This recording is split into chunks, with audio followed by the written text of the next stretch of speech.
Good morning, good evening, and hello everybody. My name is Payal Tandon. I will be your host in this webinar. In this session, we're going to talk about how is it that you can master number properties, and we're going to take quite a few questions. So it's going to be a pretty interesting webinar, I'm pretty sure.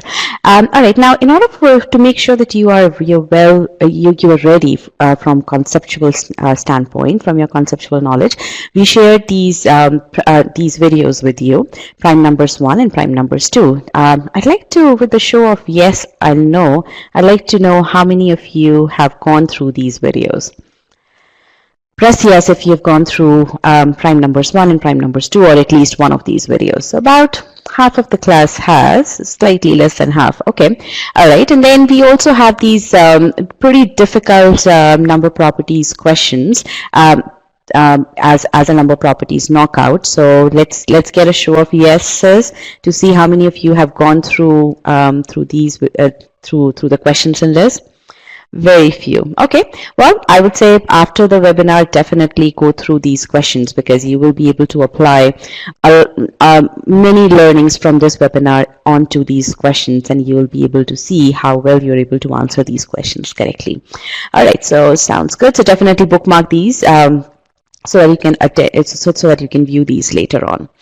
Now next week, so this next Saturday we have this webinar coming up, in which we're going to talk about how is it that that Pedro got into Stanford and Harvard Business School with a score of 710, and he's going to basically explain how is it that he went about preparing for his test, how is it that he went about preparing for his MBA application. So definitely register for this session as well. Simply click on register now to bookmark this at your end, so that you can actually attend this. In fact, I stand corrected. This is not on next Saturday. This is not Saturday. This is April 7th. So it's Tuesday, and something didn't seem quite right when I was reading that part. Yeah. So it's on 7th April, Tuesday, at 8:30 a.m. So click on that right now.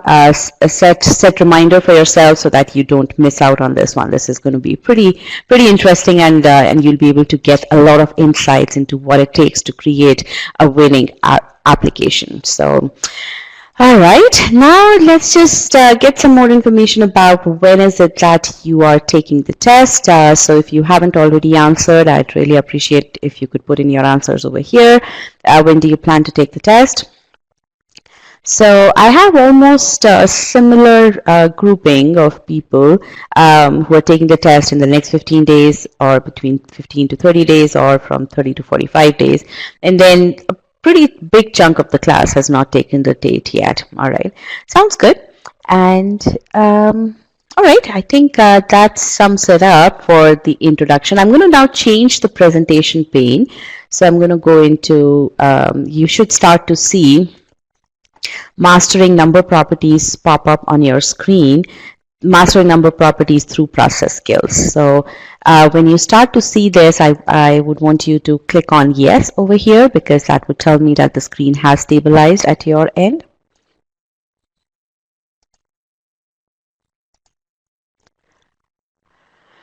All right, sounds good. Now I will ask you a few questions before I start giving you questions to solve. So tell me, how long have you been preparing for quant?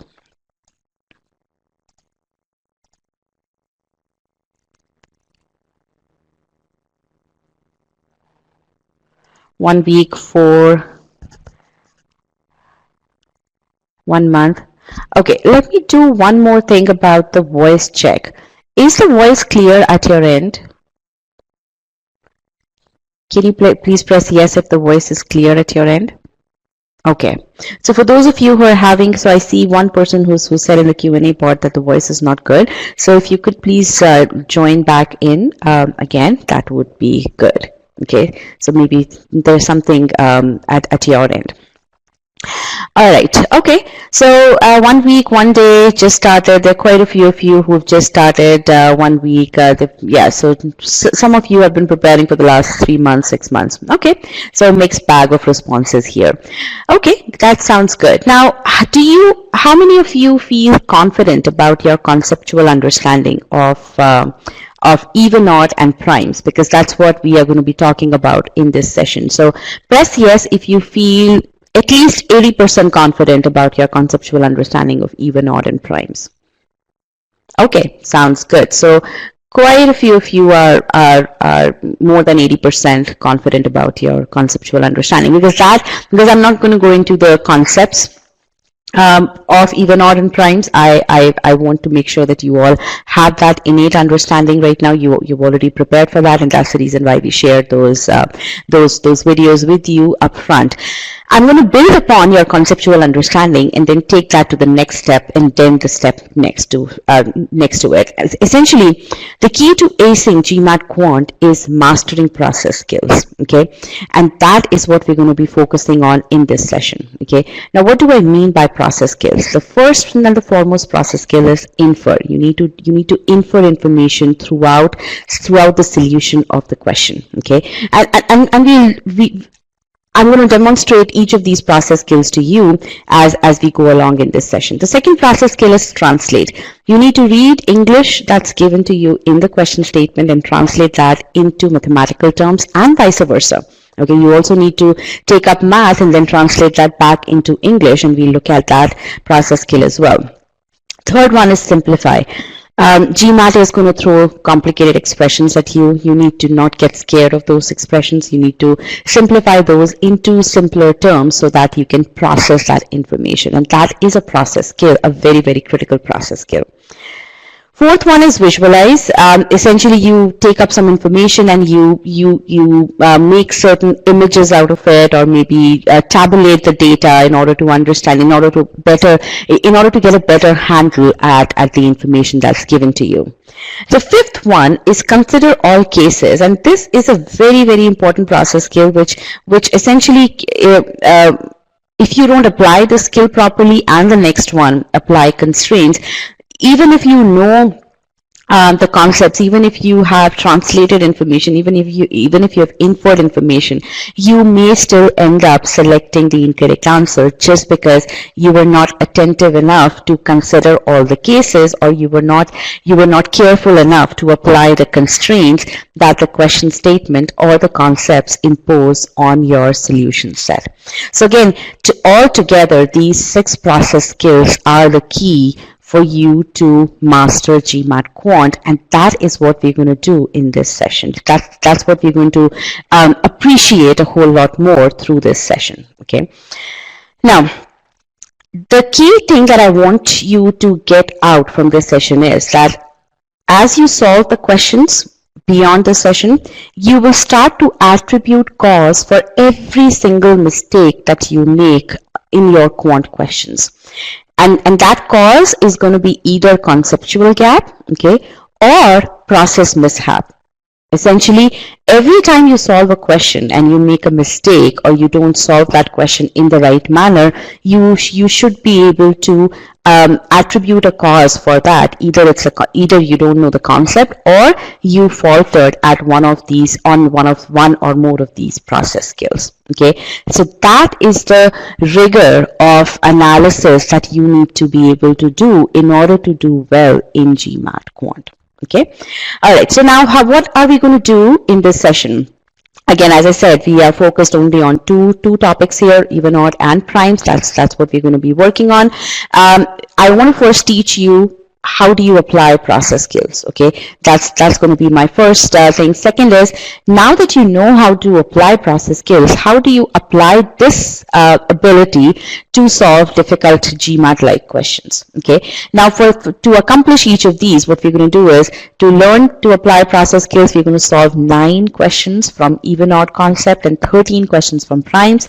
We're going to apply those the understanding of that on 8 GMAT-like questions. Okay. But before we get going, so again, as I said, you'll be solving lots and lots of questions. So I want to make sure that all of you are ready. You have a glass of water next to you. You're all set with your scratch papers, scratch pad, and or pencil, whatever works for you. Okay, and you are not disturbed at all. So this is going to be a pretty intense session here. Now, before we go into learning the process skills, I will give you all the 8 difficult questions that you will be solving later on up front so that we can capture a before and after picture. Okay, so we'll go into the 8 question marathon first, one after another. I'm not going to be telling you the answers to those questions because you'll be answering those questions again towards the end of this session. Okay, all right, so in terms of timing, I'm going to give you 1.5 minutes to solve each question. Okay, if I feel that students have still not selected the right answer, probably because if students have not made a selection, then I will probably give you 15 or 30 seconds more, depending upon how you as a class are interacting with that question. Okay, so that 90-second is not really a hard and fast metric there. All right, so let me familiarize you a little bit with what you're going to see on the screen. So first of all, before I go there, any questions? How do you guys feel about solving these many questions? Excited, nervous, what is it?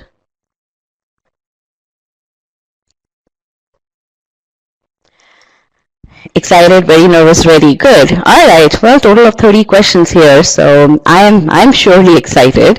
Okay, so let me get you. Okay, before that, I want to hear something more from you. The process skills that I talked about, how many of you were surprised to see that there are 6 process skills? How many of you, so yes or no, how many of you were surprised to see those 6 process skills? All right, good. How many of you felt that, yeah, those do seem logical? Do those process skills seem logical to you? Okay, good, good. That's good to know. All right, well, now let me show you what you're going to see as the question answer as the answer poll here.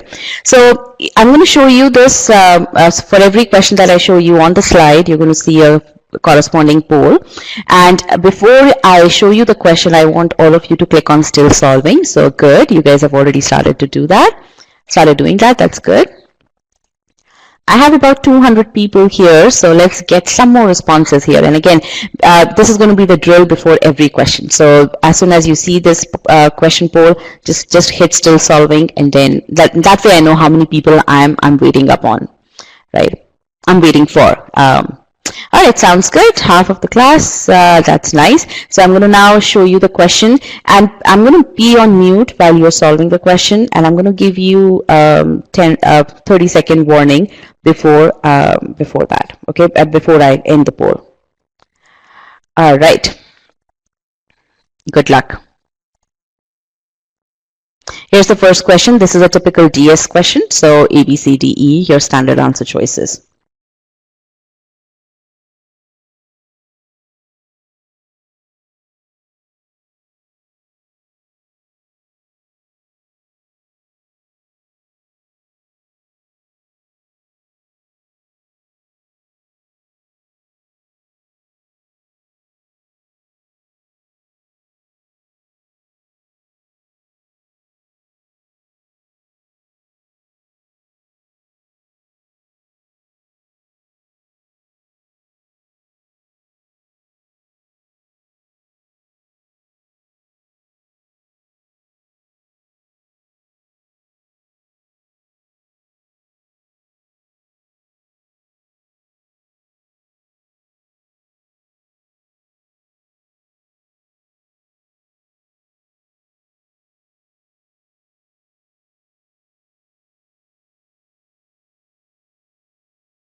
Last 15 seconds.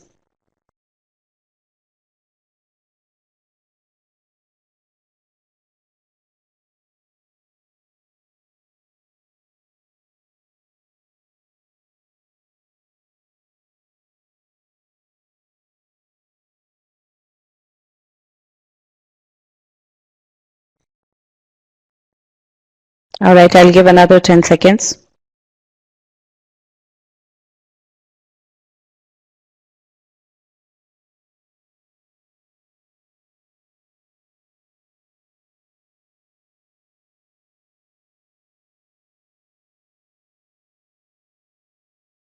Okay, I'm going to end the poll now. And I'm going to show you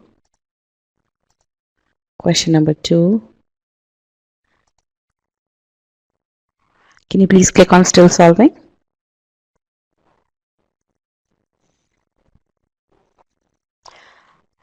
Okay, let me ask a question here. How many of you are a little fuzzy about what the answer choices for data sufficiency questions are?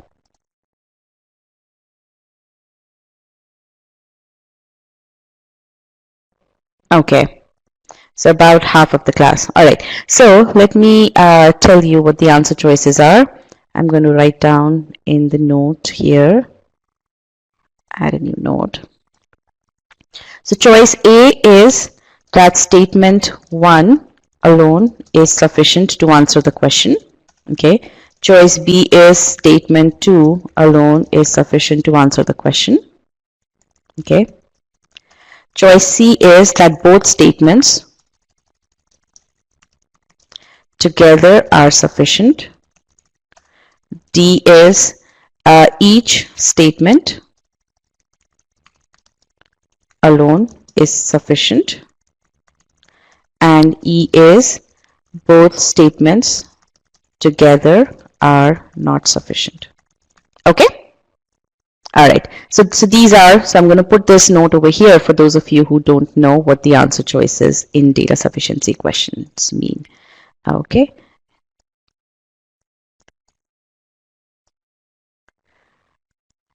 All right. So now let me show you question number 2 here.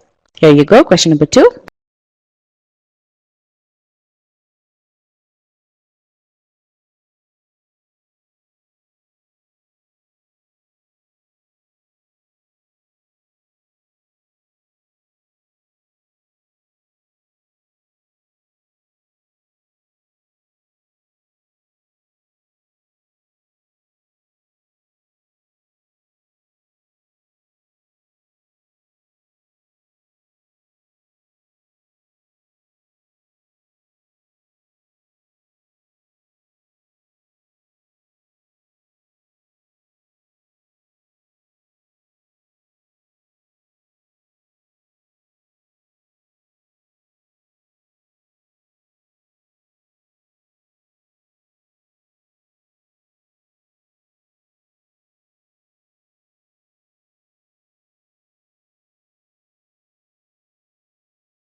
All right. Last 15 seconds.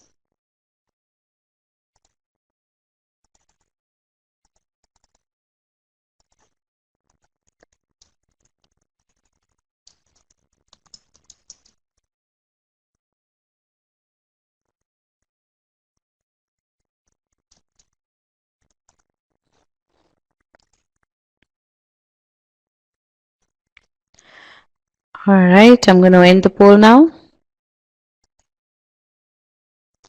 I'm going to get the next poll here.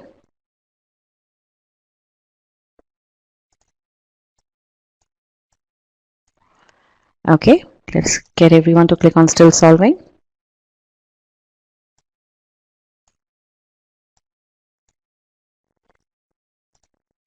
All right, sounds good. Here's question number 3. And here you see the answer choices below, A, B, C, D, E, what each of those mean.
Last 15 seconds.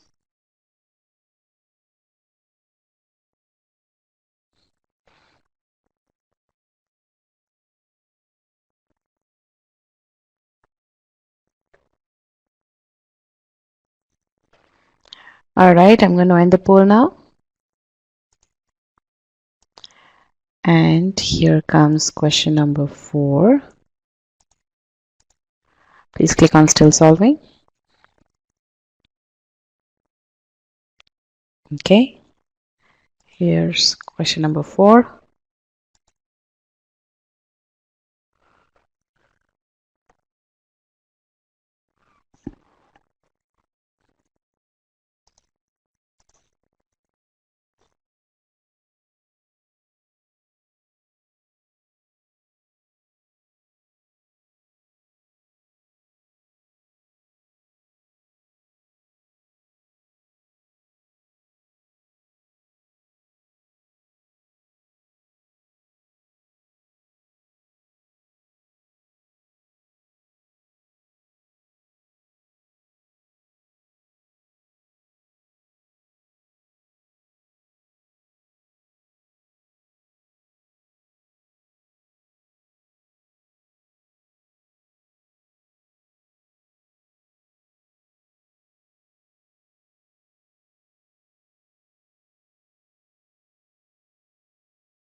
All right, last 15 seconds.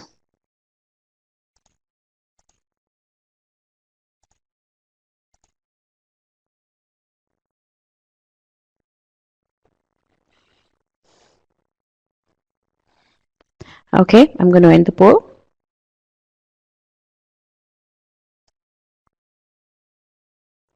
And I'd just like to make one comment here. If some of you are feeling that, okay, you are not as well prepared to answer these difficult questions, it's okay. Just relax through this period over here. It's very important for us to get a before and after performance, right? So again, even if you're not able to solve the questions, do your best right now, or if you want to just not solve these questions at this point in time, that's also absolutely fine, right? But again, just know that, okay, you had difficulties solving these questions, and I'm very sure after we go through the major part of this session, which is about process skills, when you solve these questions again towards the third part of the session, you will be able to see a marked improvement. Okay, so just sit through this part if you are facing difficulties in solving these questions. Okay, all right, so now question number 5. Let me get the poll for that.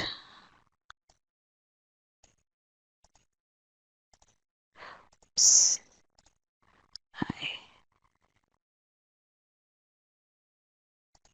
Question number 5, yeah, go ahead.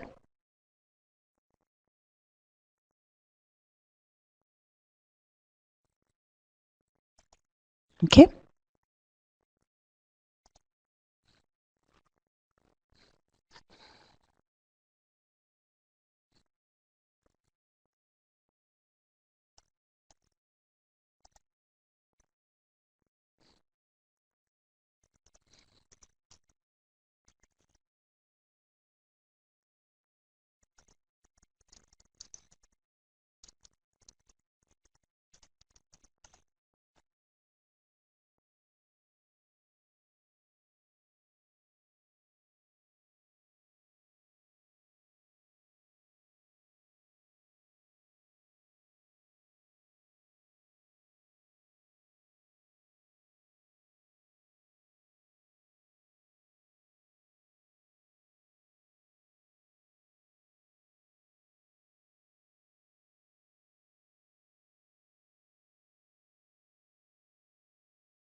All right, last 15 minutes, last 15 seconds.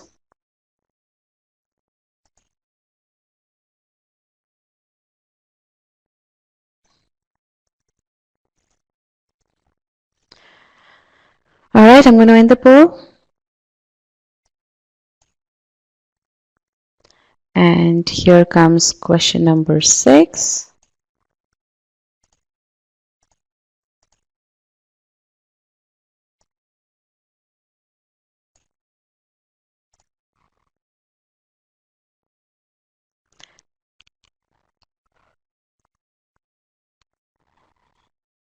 Okay. Question number 6, a total of 8 questions, so 3 more left, including this one.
Okay, last 15 seconds.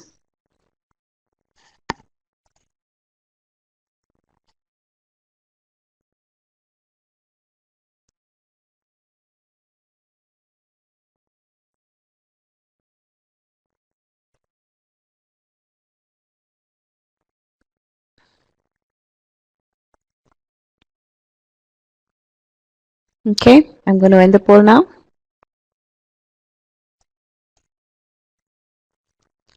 And here comes question number 7.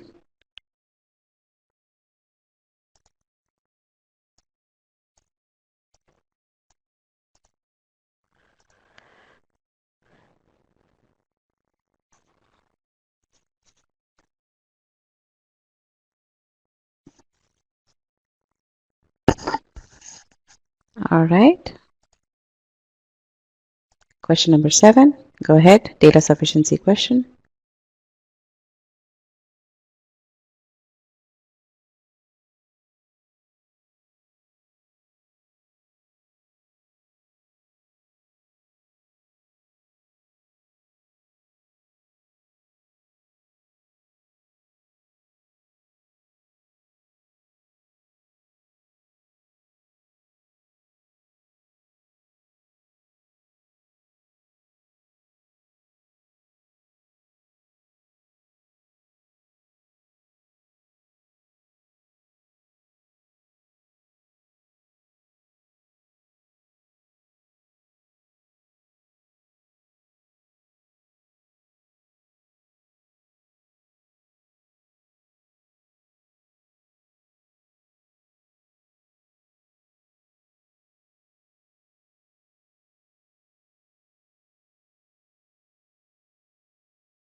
All right, last 15 seconds.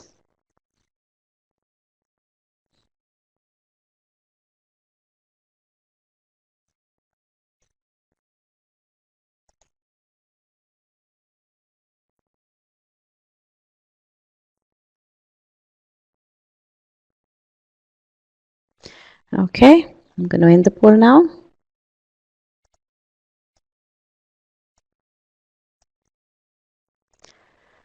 And here comes the last question.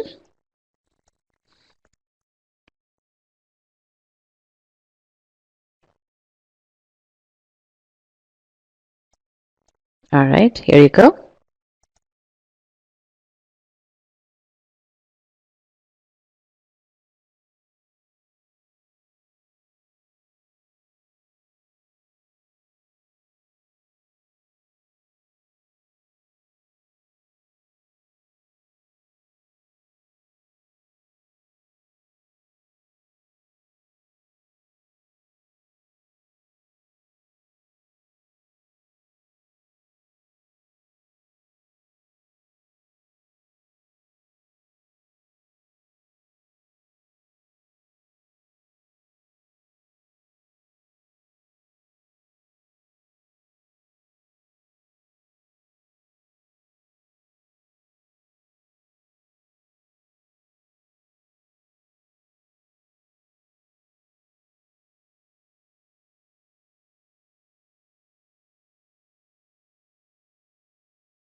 All right, last 15 seconds.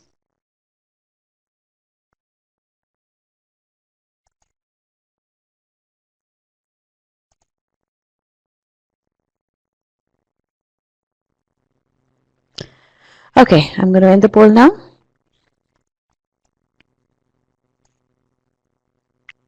All right, so we are done with the marathon here. So, how was the experience? Let me get the poll so that you can take a deep breath, and then the next part is going to be more comfortable than this part, I promise. All right, so tell me, how was this part? Pretty good, great, tough. Did you feel that you knew the concepts well enough? What did you feel as you were solving the questions?